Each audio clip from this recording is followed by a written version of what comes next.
All right, welcome baseliners. We are back for another show. Great. Hello, everybody. Welcome to our Wednesday, June 22nd baseline show.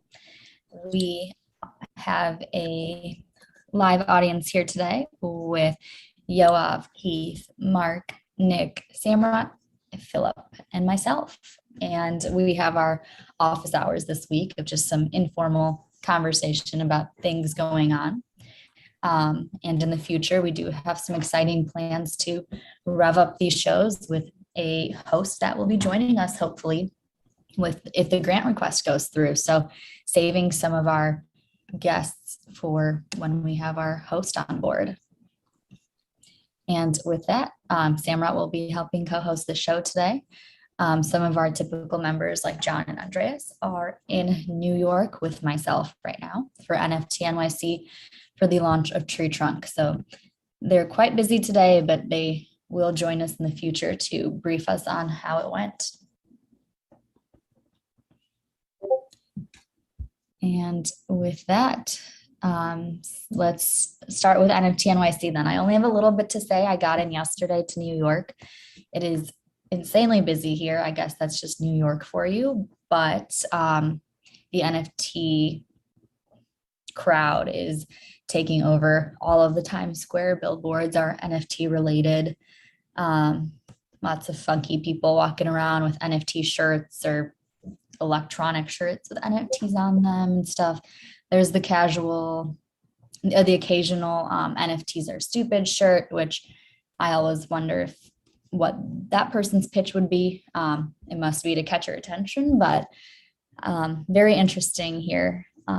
The event space is at the Marriott, and it's a maybe like 40 floor hotel here. And it's kind of like every floor has its own thing going on. So it's kind of interesting. It's not really spread across the city. There are side events that are in other locations, but it's just this big building with all the floors taken up. And just to briefly cover Tree Trunk, since that's what I'm in New York for, I was kind of manning our Tree Trunk booth for a little bit yesterday, and it was super, super interesting to talk about Tree Trunk, as well as we had the occasional baseline fan show up at the booth. I know John and Andreas were talking about baseline during their panels as well. It probably didn't fit in very well, but they always have to rep us. So I need to listen back to those talks. So people would come up and say, we've heard of baseline, or we've had some other people from all sorts of companies like Deloitte, NFT companies I haven't heard of, but they knew about baseline, which was super cool. And then when explaining the history of Tree Trunk and how it came about, some people even heard of Tree Trunk from ETH Atlanta in October, and were very impressed to see an actual company come out of this idea and that original pitch. So that was really cool. Any questions or comments? There are a lot of booths set up. Is there a lot going on? What's the format like? So there are not as many as other conferences, like from Consensus last week, where they're just everywhere. These are kind of more scattered around and not really booths to like tell you a ton of information all the time, or just like some flashy, crazy thing, or someone like playing the electric guitar. And it's like, I don't think I can just stop and talk to you while you're doing that to ask what your company is, but very unique approaches to catch people's attention, which I guess that's what you have to do. There's so many NFT companies from either like marketplaces or just different ideas for approaching the NFT space. So it's really interesting to see what everybody's doing. And I actually got to meet Stefan here yesterday. That was a big surprise, representing Metalverse. Stefan, you're not here anymore, are you? Let's No, talk I about returned to Metalverse. Germany Wow. like last night. A little bit jet lagged still, but I try to keep myself awake as long as possible. So what could be better than attending the office hours? I Thanks think, for making it, Stefan.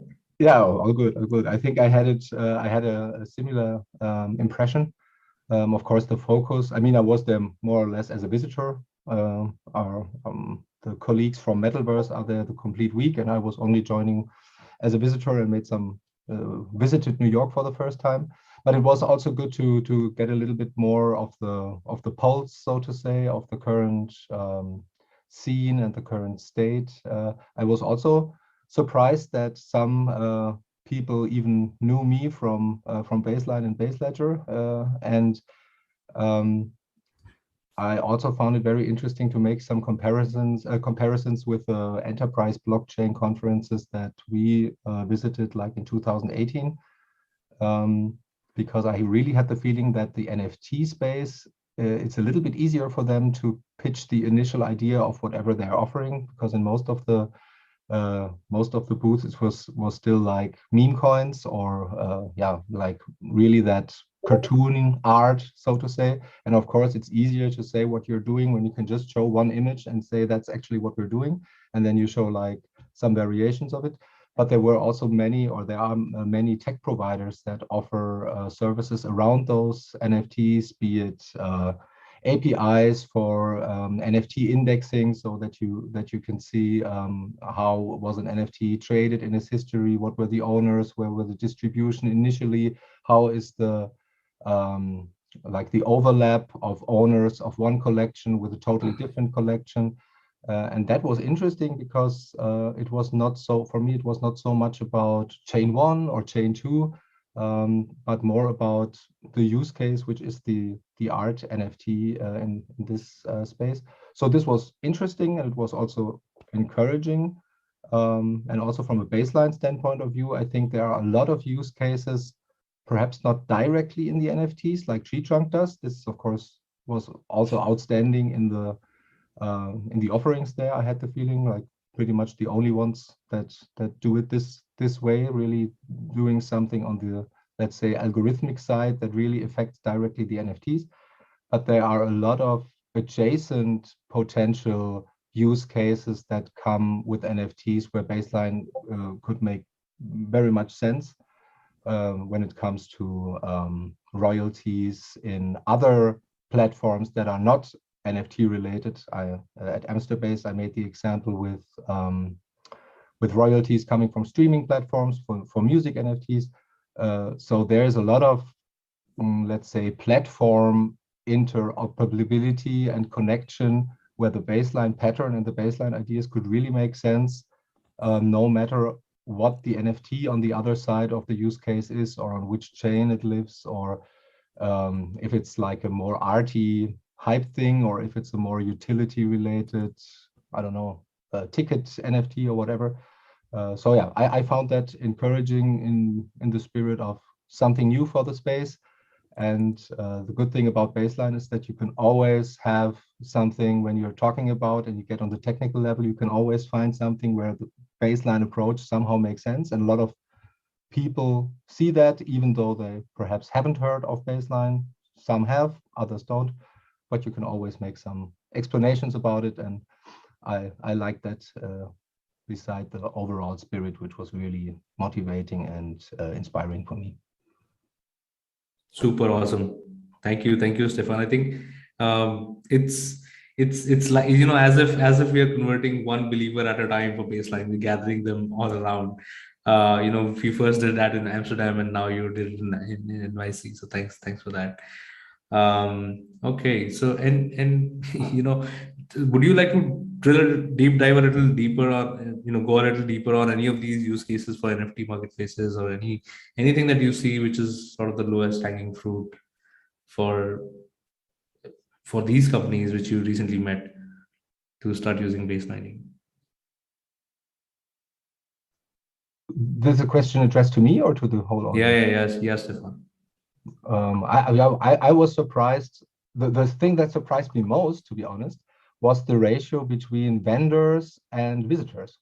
Because like on the enterprise blockchain conferences in 2017 and 2018, there were some conferences, I'm very honest about that, where it was basically about projects pitching to other projects. And the later the day, the less people in the audience that actually are visitors, but just the other projects waiting for for dinner. I don't know. And here in New York, it was really that you have a huge amount of just people who are interested in the space for whatever reason. Of course, there was the investor part, which was not so overpresent. And I also had the feeling many approached this topic with a little bit of irony in it, which is quite uplifting, that it's not like, oh, where can I make a quick money even quicker? Yeah. But there were also really valuable artists that already had something to tell or had a message before NFTs, because they want to express themselves and perhaps just found another channel. It's the same with music. Like Spotify also did not change the way Metallica sounded. It just changed the way where that you have another channel how to present your music, perhaps not in albums, but in playlists. And I think that this is the feeling I have that happens with NFTs. And that's why I keep mentioning that this platform connection is perhaps has the biggest potential for something like Baseline as a pattern, or also the products around it. That perhaps the topic is not so much about finding one client who would baseline something with, I don't know, one customer, but more like the platforms finding an additional tool in their integration landscape and even if it's just timestamping their interactions and their agreements on something that cannot be changed, it's a first step. And if they CKP everything like in 10 years, we all scream hooray, it's okay. But even if they just use it for a first additional layer on their existing very unintegrated connection technology, there's a lot of use cases in the NFT space that could directly benefit from that. All participants agree on a notarization of their interactions. So super, I know very generally speaking, but I see a lot of encouraging things coming from that. Cool. Did you all witness the launch of Infura NFT API also? Any of you came across that? Yeah, I got my loot box. Is that what you're talking about? The Infura launch. So what's it like, and how's it going to change things? Moving on. I heard about it. You tell me. Moving on. I heard there were some protests. Yeah. Well, one thing that we Martin. definitely want to, at least talk about, something that the team at Tree Trunk did, was the new EIP 4190 standard, within the Ethereum, that basically proves a parent-child relationship, for successive NFTs for the purposes of preserving royalty payments. That is it a 4190 or 4910? 4910. 4910. Okay, so Yeah. I transposed some numbers. That's close. If I were baseline, No problem. that wouldn't happen. That's No true. problem. We We just would've got been your thinking. back, you know? Yeah, exactly. So, but that standard is actually, right now, because within NFTs, even fairly, there's a lot of marketing, there's a lot of hype, there's a lot of fluff. Yeah, this actually, when a lot of that really starts to come back down to earth, you're going to have many of these projects that Tree Trunk and others are doing, that are really starting to speak to the utility and the advantages and capabilities of NFTs. This is a way that you can actually take something and turn it into a digital asset. You can give it singularity, you can give it permanence, and it is secured by a community that basically says, yes, there's one of these and this is what it's worth. And so you can't really, and so when it comes to like banking and lending and financial services, there's not a lot you can do with a PDF. They can easily be altered or turned around and hacked or whatever, but NFTs, no.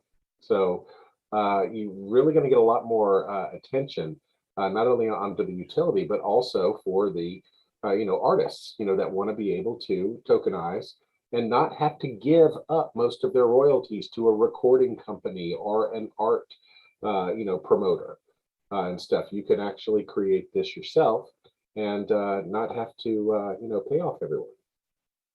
Yeah, that was a very unique talking point when I was at the booth for a little while were people who have heard about the 4910, or they were particularly interested in the technology behind NFTs, some developers and others, and talking about the standards behind something like tree trunk and just in general standards, which is something we're always working behind at Baseline.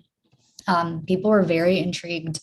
William Entrikin, who was on a previous tree trunk show, he's one of the authors of the 721. He attended the conference and was tweeting, and I hope to have him on a future Baseline show. Actually, that's hopefully in the pipeline if we can get him on. But it was just really unique to see the crowd of developers and standards driven folks in the space as well, who have heard about Baseline. Like I mentioned, some people were saying they've been watching the show for months, and they knew all about John and everybody here on these calls. It was also really cool to meet Andreas in person, as well as Terrence, who's the VP of engineering for Tree Trunk, because he said it was really sweet. He was just like, it's so interesting meeting you guys because I've been watching the Baseline show for months, for a long time. So that was really cool just to know that there are people who follow this and are very interested in what we work on. So while I was talking about Tree Trunk, I made probably like 30 contacts for us for the Baseline realm as well, which is always exciting and unexpected at specific conferences, but it just shows that Baseline can be related to so many different things.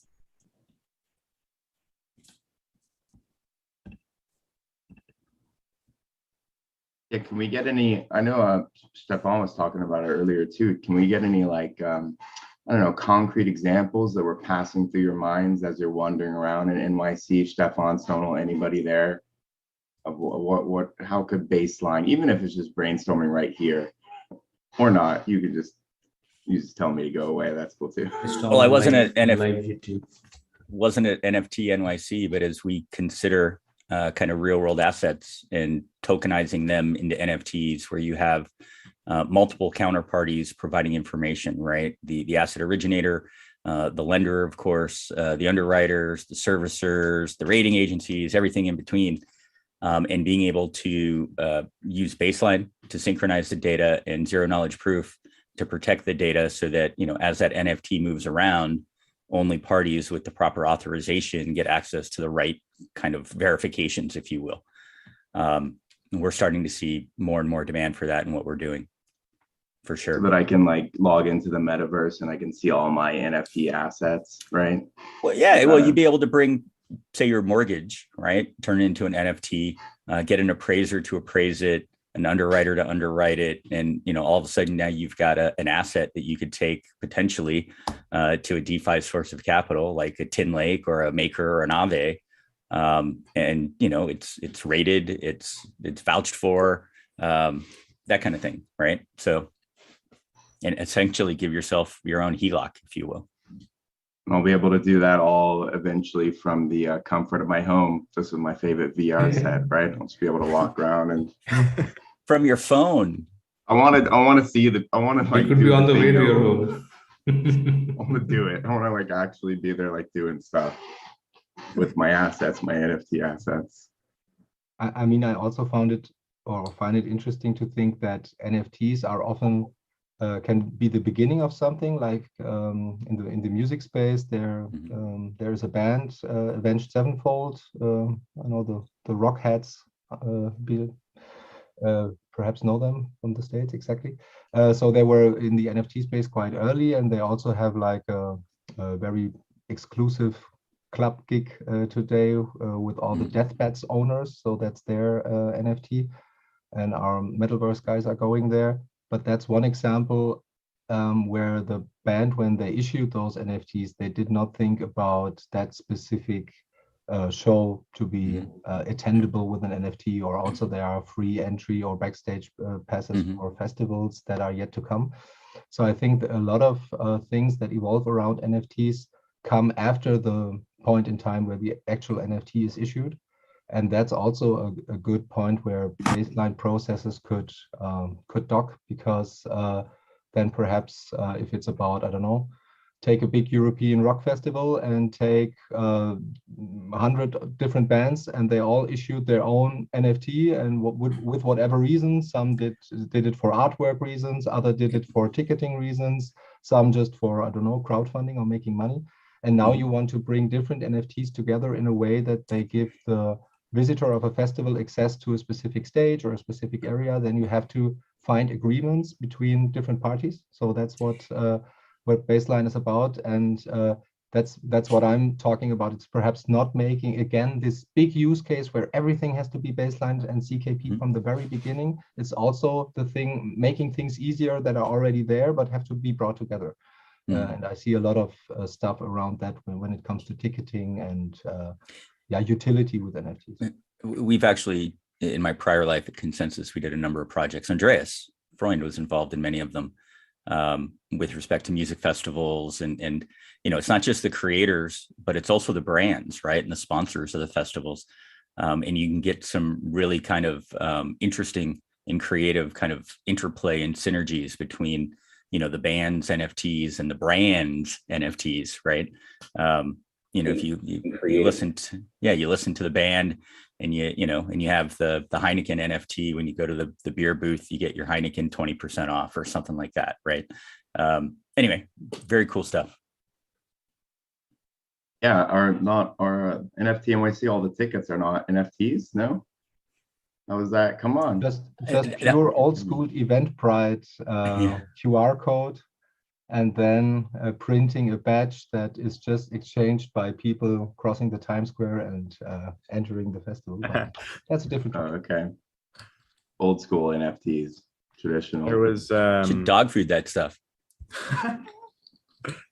There was a VCon, Gary Vaynerchuk's event, where he used his was that I think, with access? NFTs, were tickets. Like the restaurant or something? Just like the ticket for the whole event. You had to have NFTs. At Ethereal summits in the past, we've done it. Technically speaking, it wasn't an NFT, but we were giving out, I guess you could argue it was an NFT. The meal tickets to individuals were effectively on their device, and you would use your crypto wallet to buy lunch using one of your meal tickets. Oh, that's cool.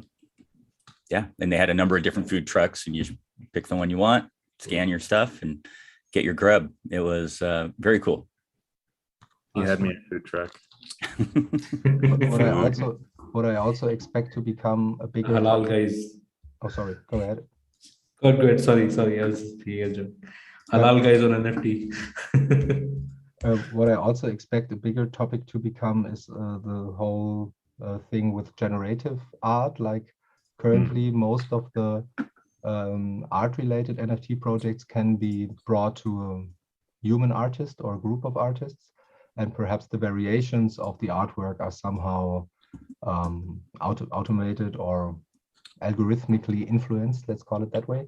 But if you think of a piece of art as the outcome of a collaborative process, and where like perhaps a complete community worked on something like a music piece or a piece of art or a cartoon or whatever, and just the final state of this is the final piece of art, and now we turn it into an NFT, then you have again lots of process steps before where multi-parties have to agree on something so that this is the final state of the artwork that actually is turned into an NFT. So again, another point where Baseline could play a role. I'm still missing a little bit, or perhaps we are also looking for that part of the storytelling where it's a little bit easier to sell Baseline, not so much as a product where everything has to be Baseline from the very beginning, but Baseline more as a pattern where you can put it on this little part of the process and then perhaps forget about it because other parts of the process are just totally fine. And then perhaps you could enhance this input to this artwork, or for the ticketing platform here a little bit. So perhaps more a little bit like putting Baseline paint on different parts of a way bigger integration process.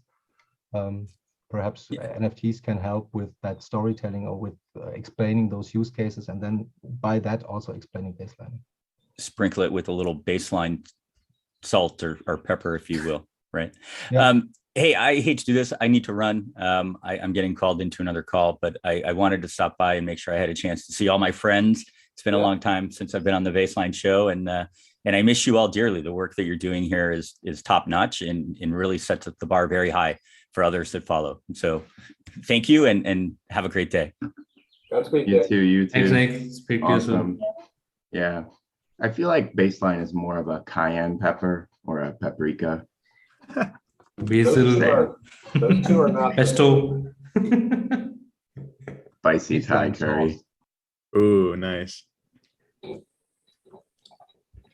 So I heard you say, yeah, there's in a future moving forward where, okay, we just baseline parts of a system. Is there any future where like instead of just baselining little parts of the system, but maybe portions of the baseline standard and not in their entirety, parts of it are applied to systems as they kind of work up towards a full baseline implementation? Is that also a route to the future? What do you think? A training wheels type? I mean, I would say, yeah, that there would be something like that, even when it comes to the integration or implementation, because you're going to need to, set up, of course, the hardware and the APIs. But at the same time, you've got to spool up to that baseline state. It's like, okay, we start here. These are our counterparties. These are the artifacts that we commonly, have to work along with and stuff, and we can't or don't want to share them and stuff. And so you've got to kind of establish that first to say, okay, who's got what?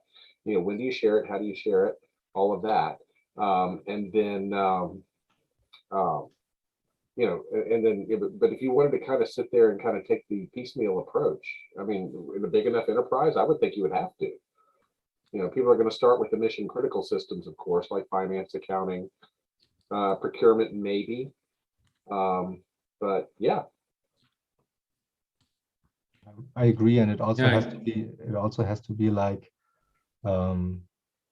running in the background, perhaps for some time, until you even get to know the third party where baseline then actually makes sense. So perhaps we have a complete trustful environment between just two departments or whatever, and they're exchanging data all along.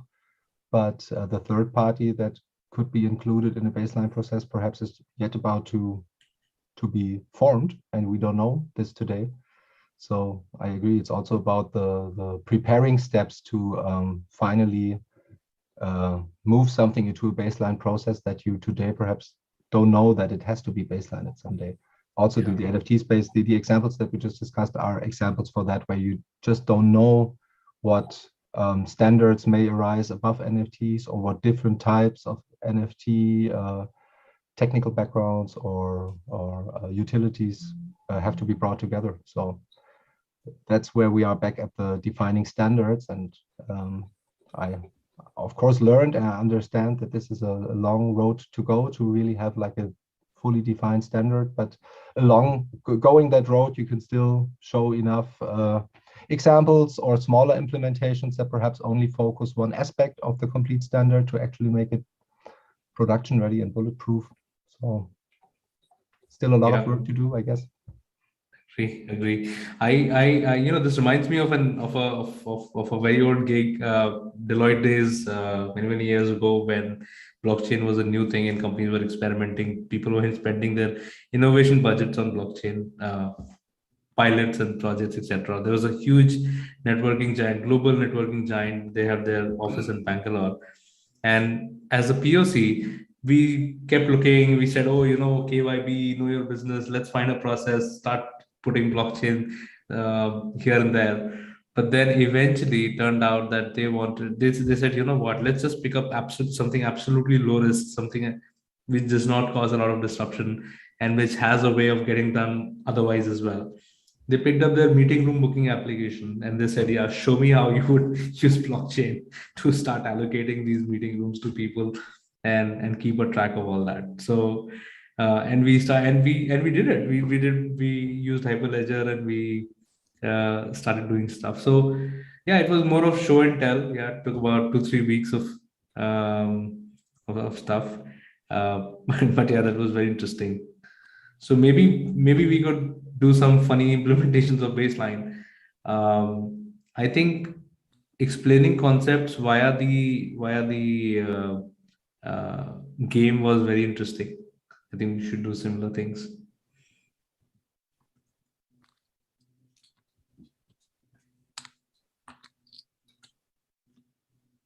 Or is there a lot of talk, just around on the exhibit floors and in the, little sidebars and stuff like that about not your keys, not your coins? Has anybody talked about that at all? I haven't heard much of that yet.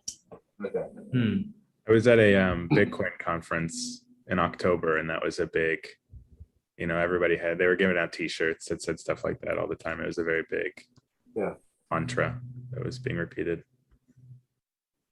And so, and basically, if you have, all of your different holdings, and if you hold them, like on an exchange as opposed to in your wallet, the exchange pretty much can almost do what they want with your coins, because,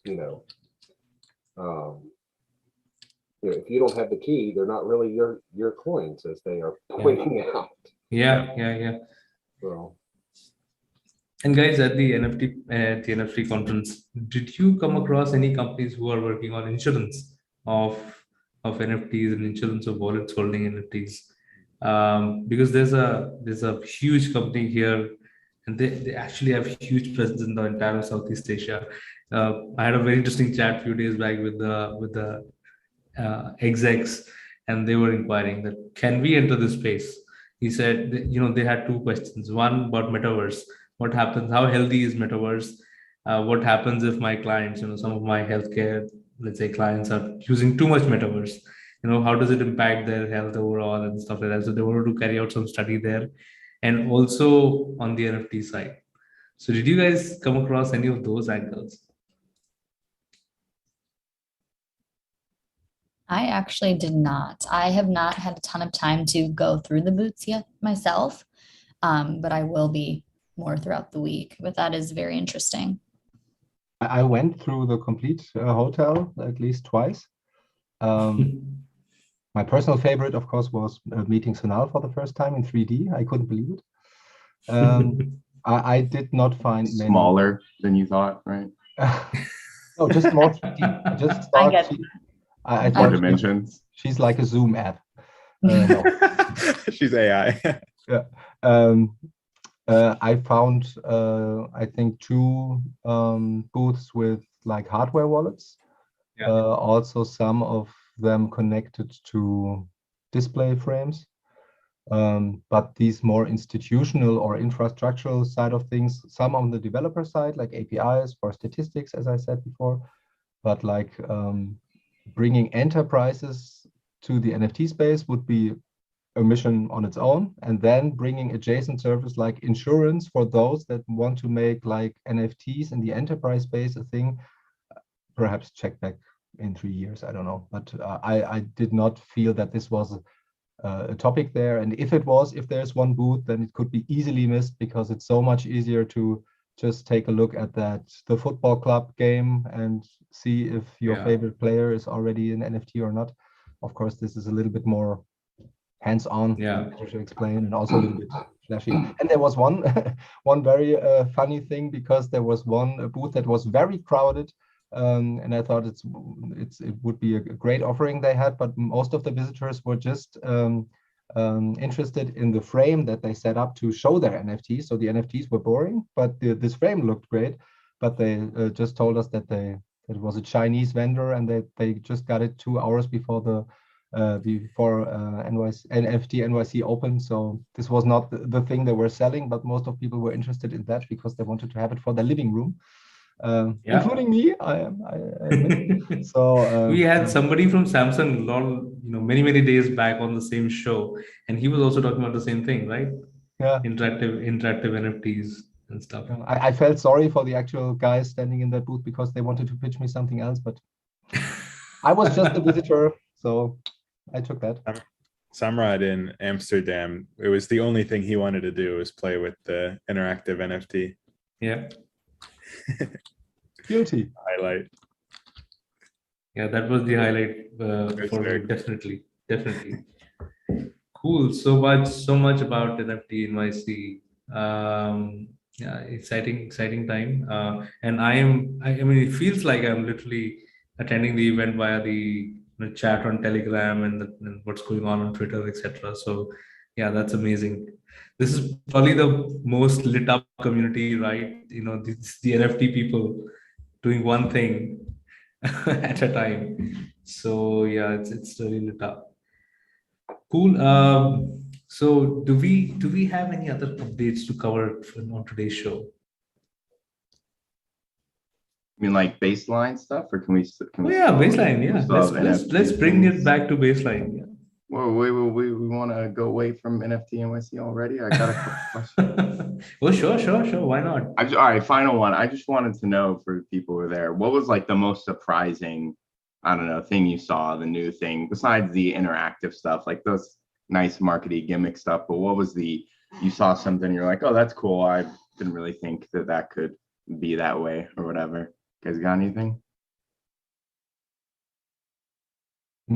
Personally, me not so much. I think it was more about the different types of art that was represented by one project, but this was really like 80% of the vendors showed their collection of whatever fancy characters. For me, the most surprising thing was the amount of visitors that did not want to sell you something, but that were just interested in learning and also appreciating the artists behind the project. I think that's a good sign, because not everything has to be connected to a value for reselling. Perhaps some people just want to own something because they like it. How nice is that? What I'm wondering is, was there anyone there working on tokenization of physical assets as opposed to digital and virtual assets? Have we crossed that line yet? Even if there was, I did not find like a booth about that, but I mean, everybody could look up the catalog of companies there. Perhaps there is one, but I did not have the feeling that this was in. If this topic was something or is something there, it would not have a big chance to come through with all the more artist related stuff, in my opinion. Well, there is a company out there called OneOf, and it is an exchange for NFTs.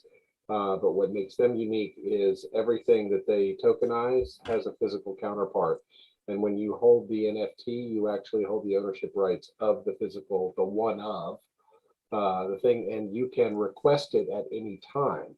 They're stored in various locations around the globe. And if you want to take delivery of it, all you have to do is request it. But it's primarily for those that want to really take the speculative aspect to say, okay, I have an NFT of, say, one of 3 Ferraris, that exist in this configuration, and I can buy and sell the NFTs of these and stuff. And if any times it's saying I want to actually take delivery of it, you can actually do it. So there was one vendor for sneakers where you can customize your sneaker, and the NFT represents it, but it's not included in the shoe. That's what I will always am missing. Why isn't the NFT like included in the shoe itself? I mean, a shoe is like, I don't know, $200. So it would be easy to add $5 and add something in it that's could be part of a public key. I don't know. But there was one company that did 3D printing of existing characters, including a wallet in the what's the English word for the thing under a figure, the base. The base. Yeah. Foundation. Okay, yeah, and there they included like, I don't know if it was a chip or an actual ledger with USB, I don't know, but at least then you can have a connection of a 3D printed piece of art with the actual NFT attached to it. So it's like a hardware wallet idea, but, pardon me? It's like a hardware wallet that's storing the NFT, the token? Yeah, like a hardware wallet included in the 3D print of your character. So that was at least a nice way of making the connection between the touchable stuff and the digital stuff. Was there any company offering like embedding of those chips to like under my skin or in my body, you know, so I could like own my asset and keep it real safe? Just you made up a perfect use case and should now Boom, apply for boom, right here. NFT Heard it. NYC 23. The That's Johnny the actual Mnemonic. thing I talked about with the Avalanche guys, and we all agreed that it felt a little bit like 2018 in London. So the real interesting thing will be, I think last year we had 1,500. Oh no, I don't know, I remember, but this year it was 1,500 speakers alone at this conference. So it will be very interesting if there's a next conference next year, or if this already was like the, okay, now we overhyped it and let's return to small meetups next year, or if it will just take over complete New York, I don't know. But then we know, and then you can pitch this idea and you will be the star of the show, I'm sure. Well, there still is a little bit of a leap, you know, that you have to come through when it comes to NFTs, because like Major League Baseball here in the States wanted to, you know, started did an NFT drop, and to a lot of the collectors, because they wanted to entice these people to you know, as well, you know, with like sports cards and collector memorabilia and stuff, they wanted to basically NFT those. And my son, of course, is you know, active baseball card collector, but also works for a card shop and goes to the shows and buys and sells, you know, that sort of stuff. And the NFTs hasn't quite gotten the response that they were hoping for, mainly because most people say, someone sent me an NFT, I can right click it and download it onto my C drive, and I've got 98% of the functionality right there. Why do I need to go through this, you know, more complex, you know, more built out thing? So it still takes a while. So, but all this stuff is necessary. But yeah, to Stefan's point, I mean, it's one to where you do have a lot of buzz that is out there, and a lot of that is going to have to fall to earth. But these are necessary because we learn a lot of things along the way. I think that argument of just like right click saving is where Philip's question of tokenizing real physical things comes in, because you kind of eliminate that whole stigma of NFTs just being a speculative asset that you just buy to try and sell later. Once you start adding utility of tokenizing, you know, real world assets, you kind of add value to it inherently. What I'm interested in is the tokenization of assets that are a lot of work to transfer, like selling a house. There's a lot of people involved, a lot of money involved, a lot of time involved, and ideally someday smart contracts replace a lot of all that, so it's automated, less expensive, and faster. And that's where you're going to have the NFTs representing, you know, the house or whatever object of value, so it can work in that smart contract system. That's what I'm looking forward to in the future of, you know, solving that problem of excessive middlemen. Yeah, and let's say it's like the deed to the house, right? You could photocopy that deed, which is essentially the right-click save as, right? But if there was a way to know for sure that it's a photocopy, or to know for sure that it's not the original token, then it also adds a measure of security when you're selling that house, that you know for sure it's the original deed. Yeah, but how many times do you have to present a deed to prove that it's yours? I mean, it's, or, you know, it can be anything, your social security card or your birth certificate. Well, you know, there are a lot of examples here. well, and you're probably going to store that as a did somewhere, not so much an NFT, or you're going to have a verified credential when it comes to that. Yeah, I also think that the identity part is what we are actually looking for to make that transition from a pure NFT world to the real world asset. That's one point. And the other point is that there are many use cases where we could stay in the digital world. So I mean, it's perfectly interesting to like tokenize or NFT a building or the ownership rights or whatever. But there are many things like software access or I don't know, digital services, Netflix streaming, getting the extra tool for Photoshop or whatever. So where you can stay in the digital work, and where it's way easier to make the connection from the NFT to the actual tool by signing a transaction or just comparing signatures. So I think this is the space where there's enough room to make some great use cases for this part of the, let's say, NFT world before it comes to bridging the gap into the real world too soon, before you haven't hardened the technology itself and the ecosystem around it, and some failures and have insurances for it, like it was brought up earlier. So I think that's where the current state is. Still, many of these ideas are perhaps 2, 3, or 5 years ahead, perhaps. My impression.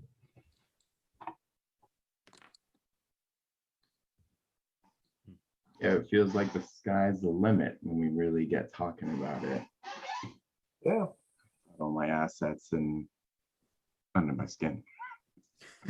And in VR. Just thought I'd say one more time before. All right, Are Samra, now we can go to baseline. Are they under your skin in the VR, in the metaverse as well? Like you're walking around in the VR, but you like scan the chip. Yeah, but then you scan the chip of your character, which then is inside another VR inside. Okay, now we're talking. Yeah. Can I get my character inside of Stefan's? That's what I want. Perfect. That kind of stuff you can do today also. You don't need to wait for eternity. A dream coming You can true. embed anything into characters. Sorry, go ahead. But I mean, we came a long way. I always, with Martin, I always make the joke that we go right into the small city where we are living in here in Germany, and just pick a random person stopping by and trying to explain him what we do every day. Like, oh, we do a blockchain and then perhaps integration SAP, and like 99% of them would just call the police or whatever because they're crazy. And I think we came a long way that you are on Times Square in New York and you can pick randomly people and tell them about it, and they're not super confused about it. And they're even if they did not come for the conference, I don't know, they saw some of the advertisements or they read about it. So there is some, it somehow has an entrance to the mindset or the real world already. So this is something different than 3 years ago, where perhaps somebody heard the term blockchain but instantly thought you are, I don't know, trading weapons, and that's why you need another currency than US dollar. So or facilitating trade of weapons. But I think Polygon made a real mark. They did an event at the Radio City Auditorium. That was pretty huge. Do you remember, Samrat, at the train station in Amsterdam? They had Infura ads everywhere. Yeah. It was big advertised. That's our new podcast show. We just run up to people in the streets. We're like, I'm gonna explain to you what I do each day. But that's a great test. If you manage to do that like in less than 10 seconds, because you will not get more than 10 seconds, then you know that we are product ready. Oh, let me explain you the idea behind CKP. And he's gone. Why do I need to save my data? It's okay. We could do it in the what's that guy? Billy Eichner or somebody?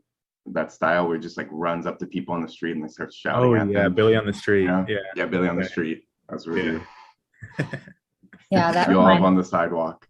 All right. That reminds me of some of the work we're doing in the enablement group, and maybe that's something we need to keep in mind as well, is even as we're working on some of the material, they do get pretty technical quickly. And luckily we have a pretty tight-knit work group at this point where we're bringing in a few different angles, and anyone is welcome to join, but someone will be like, that's too technical. What about this angle? So it's really nice to get that, but we always need to circle back and remember, like, does this make sense to a typical person who would want to understand this for different reasons? Even when I was explaining something like tree trunk and how it works, I found myself in the same problem where I was speaking very technically, and I'm not even a very technical person, but that's always the angles we address. So we need to keep working through that. Yeah, definitely. That's where the enablement work groups and the SRI and different components that are meant to kind of simplify things will really come in handy. We'd have a special part of like the introduction guide that's like you Billy on the street them or something. Can we get sued for that? I don't know. Yeah, maybe that could come as a grant request, you know. Yeah, we'll pay you, Keith, if you run around the streets of New York. If you have a camera, you just follow me with whatever I you got a got. smartphone. There you You'd go. fit in. You'd fit in here. People are crazy. We'll just expensify some little accessories that you can put on top of your phone that makes it like, you know, nice movie quality, and I'll run up to people with a microphone that's not even like plugged into anything. Yeah. Some true outreach, just you standing outside of all the corporate offices in New York talking about baseline. I'm sure they'll be compelled to join. Standing outside the New York Stock Exchange. I'm going to be chasing people. That's part of like the agreement. If I can't chase people, then I'm not about it. Every week is a new city. And we like compare what the knowledge of each city knows, or how willing they are to listen. How many times they call the police on us? Exactly. Like a running count. It's like golf, you know, the less the better. I like how Sounds interesting. And when things get ugly, you can just point to the camera and say this was just for laughs. Yeah, it's just a prank. Then you tell them they're live on the Baseline show. Oh yeah. Cool. All right. Some ideas involved today. So will this fall under the outreach program and Mark will run this? Marcus will be the one choosing cities? Are we still going with this idea? We're running. You guys have really been running it. Do you guys get any free NFTs? And if you do, can you like, I don't know, send me stuff so I can get them too? I'll give you some stickers, but I've been a little wary of scanning random things that involve my wallet, not for any particular reason, but just because, you know, people target major conferences. They know crypto people will be there. Yeah. And I don't trust my ability to assess. If it's you don't have anybody there with you that you can use their phone to scan everything? I'll ask John if I can borrow his phone. You can actually click pictures of those QR codes and send them back to Keith. There you go. Test them out for you. Yeah, don't scan them, just take an image. Good idea. And I do have some Baseline bus stickers that I had in my bag from Consensus. So I'm just dropping those places and people will be like, what is this? Looks like an NFT. And then they'll find out it's nothing of the sorts.